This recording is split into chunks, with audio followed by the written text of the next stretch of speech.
দেখছেন ASR news. Beldanga থানার মির্জাপুর মেলেনি পাড়ায় ভাগীরথী নদীতে স্নান করতে গিয়ে তলিয়ে গেল বেলডাঙ্গা থানার ভাবতা মরাপাকুড়তলার এক 16 বছর বয়সী যুবকের নাম সাদিকুল শেখ। ঘটনা সূত্রে জানা গিয়েছে, বেলডাঙ্গা থানার মির্জাপুর মেলেনি পাড়ায় গঙ্গায় কিছু অংশ চর পড়ে যাওয়ায় কিছু যুবক সেখানে স্নান করে। সেই স্নান করা ভিডিও সোশ্যাল মিডিয়ায় পোস্ট করলে সেটি ভাইরাল হয়। সেই সোশ্যাল মিডিয়ার ভিডিও দেখে ওই যুবক স্নান করতে আসে এবং তলিয়ে যায়।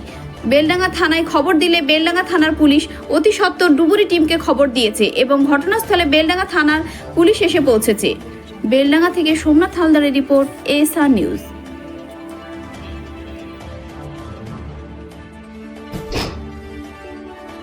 যেটা ন্যাশনাল ভাগীরথী, যেটা আপনার কারেন্ট স্রোত শুতে যাওয়ার পরে তলিয়ে গেছে, ও এখনো খুঁজে পাওয়া যাচ্ছে না। তবে খোঁজার জন্য আমাদের স্থানীয় যারা ওরা নেমেছিল অনেক জলে, তবুও পাইনি।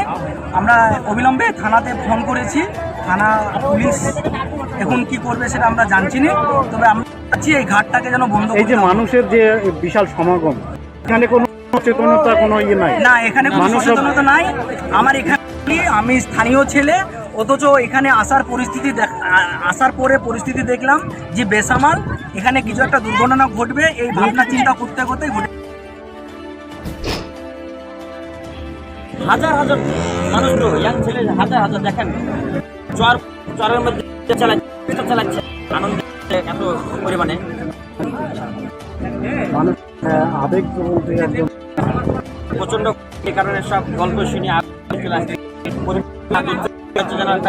একটা পরিবেশ সব ভিতরে চলে আসছে। ঘটনা প্রতিদিনই ঘটছে। কিন্তু মানুষের যে নাম সাদিকুল শেখ, আর আব্বার নাম কাবির শেখ হবে। কি করে বাচ্চাটা? স্কুলের ছাত্র, পড়াশোনা করে। কখন বাড়ি থেকে এসেছিল কিছু জানা গেছে? বাড়ি থেকে এসেছিল 12টা, আমাদের ইমামের সঙ্গে এসেছিল, দিয়ে দুধ ওদের এখানে নিষেধ করে মাছ